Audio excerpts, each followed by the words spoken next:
Audio Jungle.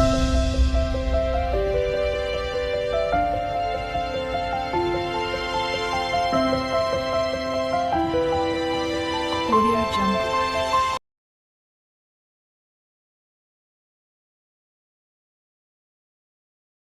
मेरे प्रिय विद्यार्थियों, मैं डॉक्टर सतीश कुमार सिंह आप सभी का स्वागत करता हूं। आज की क्लास हम लोगों की है जिसका विषय है लिपि। हम लोग अध्ययन करेंगे कि लिपि क्या है। देखिए, लिपि का तो वैसे बड़ा विशद विवेचन है, बहुत बड़ा वीडियो बन सकता है, लेकिन यहाँ पर हम लोग केवल परीक्षा को दृष्टिकोण में रखते हुए परीक्षा की दृष्टि से पढ़ाई कर रहे हैं, इसलिए बड़ा ही संक्षेप में और बहुत ही महत्वपूर्ण सागर भी चर्चा करेंगे कि लिखित ध्वनि संकेतों को लिपि कहते हैं। अब यही प्रश्न पूछा जाता है, संकेतों के बजाय परीक्षा में वर्ण कर देगा, उसे लिपि नहीं कहेंगे। लिखित ध्वनि संकेत, जैसे हम लोग ध्वनि कहते हैं आ, तो आ, ये जो ध्वनि है इसके लिए एक संकेत विद्वानों ने बना दिया, वो संकेत क्या कहलाएगा? लिपि। कामता प्रसाद गुरु जी ने परिभाषा भी दी है कि लिखित भाषा में मूल ध्वनियों के लिए जो चिन्ह मान लिए गए वे वर्ण कहलाते हैं। वर्ण किसे बताया उन्होंने? लिखित भाषा में मूल ध्वनियों के लिए जो चिन्ह मान लिए गए वे वर्ण कहलाते हैं, पर जिस रूप में लिखे जाते हैं उसे लिपि कहते हैं। भारत की सारी लिपियां, अब आपको परिभाषा लिपि की समझ में आ गई होगी कि जो मूल ध्वनियां हैं वो ध्वनियों के लिए जो चिन्ह मान लिए गए वे वर्ण कहलाए, और जिस रूप में लिखे जाते हैं वो क्या कहलाएंगे? लिपि कहलाएंगे। भारत की सारी लिपियां अक्षरात्मक हैं, ध्यान में रखना है। रोमन जो लिपि है वो वर्णनात्मक है। भारत में प्राचीन समय में 3 लिपियां थीं। सिंधु घाटी लिपि, और ये कैसी लिपि थी? ये चित्राक्षर थी, ध्वन्याक्षर थी। खरोष्टी लिपि, ये कैसे लिखी जाती है? दाएं से बाएं लिखी जाती है। और ब्राह्मी लिपि, ये 3 लिपियां प्रचलित थी। अब हम पढ़ेंगे ब्राह्मी लिपि से कैसे कैसे विकास हुआ हमारी लिपि का, देवनागरी लिपि का। हम लोग लिपि का अध्ययन कर रहे हैं। अब हम लोग ये जानेंगे कि जो ब्राह्मी लिपि है उसी से देवनागरी लिपि का विकास कैसे हुआ, और सबसे अधुनातन लिपि कौन सी है। ब्राह्मी लिपि की 2 शैलियाँ, दक्षिण शैली और उत्तरी शैली। दक्षिण शैली का मतलब है जो दक्षिण भारत की लिपियां हैं, चाहे वो तमिल हो, तेलुगु हो, कन्नड़ हो, उनका विकास दक्षिणी शैली से हुआ है। और उत्तरी शैली से उत्तर भारत में, जैसे गुप्त लिपि। उत्तरी शैली से क्या निकली? गुप्त लिपि, जो 4वीं और 5वीं सदी में है। गुप्त लिपि से विकास हुआ है कुटिल लिपि का, और कुटिल लिपि को सिद्ध मातृका लिपि भी कहा जाता है। ये आपको बात ध्यान में रखनी चाहिए। और कुटिल लिपि से ही विद्वान 2 लिपियों का विकास मानते हैं, देवनागरी लिपि और शारदा लिपि। लेकिन अभी एक प्रश्न पूछा गया था कि सबसे अधुनातन लिपि कौन है, तो उसमें बच्चों ने देवनागरी लिपि लगा दिया, जो गलत था। देवनागरी लिपि का समय 9वीं सदी है और शारदा लिपि का समय 10वीं शताब्दी है। देवनागरी लिपि दुनिया की सर्वाधिक वैज्ञानिक लिपि है, ये बात राहुल सांकृत्यायन ने कही। ये कथन पूछा जाता है, और आचार्य विनोबा भावे ने कहा था कि नागरी लिपि से बढ़कर मैंने वैज्ञानिक लिपि दुनिया में नहीं पाई। ये कथन किसका था? आचार्य विनोबा भावे। लोग लिपि की चर्चा कर रहे थे, उसी क्रम में हम लोगों ने देवनागरी लिपि का विकास कहाँ से हुआ उस पर चर्चा करने के बाद अब हम लोग जानेंगे कि देवनागरी लिपि का सर्वप्रथम प्रयोग कहाँ हुआ, किस शताब्दी में हुआ, किसके नाम पर इसका नाम देवनागरी पड़ा। इन तमाम बातों की चर्चा करेंगे। तो देवनागरी लिपि का सर्वप्रथम प्रयोग गुजरात के राजा जयभट्ट, जो 7वीं 8वीं सदी के थे, के एक शिलालेख में हुआ। देखो, ये प्रश्न कई तरीके से घुमा घुमा के पूछा जाता है। अगर ये पूछा जाता है किसके शिलालेख में हुआ, तो आपको गुजरात के राजा जयभट्ट को ध्यान में रखना है। लेकिन अगर ये पूछा जाता है कि इसका विकास, समुचित विकास किस सदी में और किन नरेशों के यहाँ हुआ, फिर आपको इसका उत्तर बदल जाएगा। समुचित विकास 8वीं सदी में गुजरात के राष्ट्रकूट नरेशों के समय में हुआ। अब ध्यान में आ रहा होगा, गुजरात तो सेम है, स्टेट वही है, लेकिन इसका जो प्रयोग हुआ था वो राजा जयभट्ट के शिलालेख में हुआ। और इसका जो समुचित विकास हुआ, प्रयोग होना और विकास होने में अंतर है।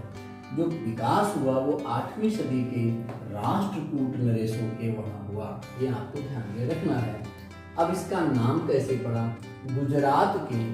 गुजरात में एक जाति थी नागर ब्राह्मण। नागर ब्राह्मणों के नाम पर इसका नाम नागरी पड़ा। यह आक्षरिक लिपि है। ये इसकी चर्चा मैं पहले कर चुका हूँ। ये अक्षरात्मक लिपि है। हिंदी, मराठी, नेपाली, संस्कृत, प्राकृत, कोंकणी, अपभ्रंश लिपि की लिपि देवनागरी है। देवनागरी लिपि के मानकीकरण और सुधार के प्रयत्न समय समय पर हुए। इन प्रयत्नों को हम 2 श्रेणी में विभाजित कर अध्ययन करेंगे। पहला है इसके जो सुधार के प्रयत्न हैं वो वैयक्तिक हैं, और दूसरा है संस्थागत प्रयास। अब हम देखेंगे कि वैयक्तिक प्रयास क्या हुए। हम लोग बात कर रहे हैं, चर्चा कर रहे हैं देवनागरी लिपि का विकास और उसमें समय समय पर होने वाले संशोधनों में किए गए प्रयत्नों में प्रकार, वैयक्तिक प्रकार और संस्थागत प्रकार। सबसे पहले हम देखेंगे कि देवनागरी लिपि के संशोधन में वैयक्तिक प्रयास कैसे आरंभ हुए। सबसे पहले बाल गंगाधर तिलक, जिनका नाम पूरी दुनिया जानती है, उन्होंने 1904 में एक पत्र निकाला था केसरी, और केसरी के लिए 190 टाइपों का एक फॉन्ट बनाया, जिसे उन्हीं के नाम पर तिलक फॉन्ट कहा गया। और इसी तिलक फॉन्ट को बना करके ही उन्होंने लिपि सुधार का शुभारंभ कर दिया। अब इसमें प्रश्न ऐसे पूछे जाते हैं कि तिलक फॉन्ट में कितने टाइप हैं? 190 हैं। तिलक फॉन्ट किसके नाम पर रखा गया? बाल गंगाधर तिलक। उनके पत्र का नाम क्या था? केसरी था। 20वीं सदी के आरंभ में सावरकर बंधुओं ने स्वरों के लिए आ की 12 खड़ी तैयार की। बाद में काका कालेलकर ने भी आ की 12 खड़ियों का सुझाव दिया। ये प्रश्न बड़ा भ्रामक रहता है। अगर ये प्रयोग आए कि किसने सुझाव दिया प्रयोग करने का, तो काका कालेलकर सही है, लेकिन किसने बनाया?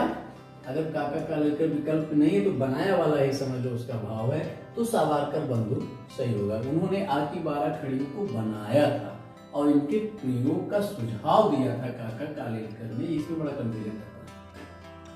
फिर गांधी जी ने जो पत्र अपना निकाला उसी में इसी शैली का प्रयोग किया, आ की 12 खड़ियों का प्रयोग किया। डॉक्टर श्याम सुंदर दास ने पंचमाक्षर आप लोग समझ रहे होंगे, का ख ग घ अंगा, तो 5वां अक्षर है, 5वां अक्षर, क्या छा जा जा या, का ठा गा गा आ, ता था दा धा ना, पा फा वा भा मा। उन्होंने कहा ये जो अक्षर हैं, पंचमाक्षर हैं, इनके स्थान पर इनको हम ना प्रयोग करके इनके स्थान पर हम अनुस्वार का प्रयोग करें। जैसे मैं आपको बताऊं, हिंदी आप देखते हैं कि ऐसे भी लिखा होता है, ये भी सही है और ये भी सही है। ये क्या है? ये ना जो है पंचमाक्षर है। क्या है? ये पंचमाक्षर है। इसकी जगह पर किसने बताया कि पंचमाक्षर का प्रयोग ना करके अनुस्वार का प्रयोग किया जाए? वंदना, वा ना अधि दना लिखते हैं, इसलिए और वा के ऊपर अनुस्वार लगा करके भी वंदना लिखा जाता है। ये वाला जो सुझाव था डॉक्टर श्याम सुंदर दास जी ने दिया। लाला श्रीनिवास दास जी ने महाप्राण के बदले अल्प प्राण, महाप्राण के बदले अल्प प्राण वर्गों के नीचे का कोई चिन्ह लगा दो, जिससे क्या होगा? अक्षरों की संख्या कम हो जाएगी, वर्ण कम होंगे का सुझाव दिया। अब ये आपको हम जब वर्ण पढ़ाएंगे तब बताएंगे अल्प प्राण क्या होता है और महाप्राण क्या होता है। फिलहाल इतना आप समझ लें कि प्राण का अर्थ वायु होता है। जिन अक्षरों के बोलने में ज्यादा वायु लगती है वो महाप्राण होते हैं, और जिनका उच्चारण करने में कम वायु खर्च होती है वो अल्प प्राण होते हैं। महा का मतलब ज्यादा, अल्प का मतलब कम। जैसे प्रत्येक वर्ग का पहला, तीसरा और 5वां जो वर्ण है वो अल्प प्राण है, दूसरा और जो चौथा है वो महाप्राण है। डॉक्टर सुनीत कुमार चटर्जी जी ने कहा कि लिपि हटा, रोमन लिपि का प्रस्ताव रखा। इस तरह ये वैयक्तिक प्रयास में लोगों ने जाने, अब हम जानेंगे कि संस्थागत प्रयास क्या है। हम लोग विवेचन कर रहे थे कि जो देवनागरी लिपि के संस्थागत सुधार के प्रयास हैं वो कैसे हैं। सबसे पहले मुंबई के महादेव गोविंद रानडे ने एक लिपि सुधार समिति का गठन किया। उसके बाद सन 1935 में हिंदी साहित्य सम्मेलन इंदौर में आयोजित हुआ और इसके सभापति थे हमारे राष्ट्रपिता महात्मा गांधी जी। उन्होंने यहीं पर हिंदी को राष्ट्रभाषा बनाने का सपना देखा था और इस सम्मेलन के संयोजक थे काका कालेलकर। सावरकर बंधुओं ने जो आग की बाराखड़ी का सुझाव दिया था उसको स्वीकार करने का प्रस्ताव इस सम्मेलन में रखा गया। सन 1945 में नागरिक प्रचारणी सभा ने भी एक समिति गठित की।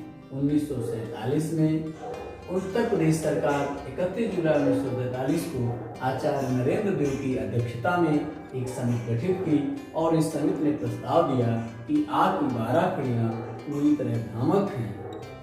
ये प्रश्न बहुत पूछा जाता है कि 1947 में समिति का अध्यक्ष कौन था? आचार्य नरेंद्र देव। और 1953 में जो समिति गठित हुई थी उसके अध्यक्ष थे डॉक्टर राधाकृष्णन।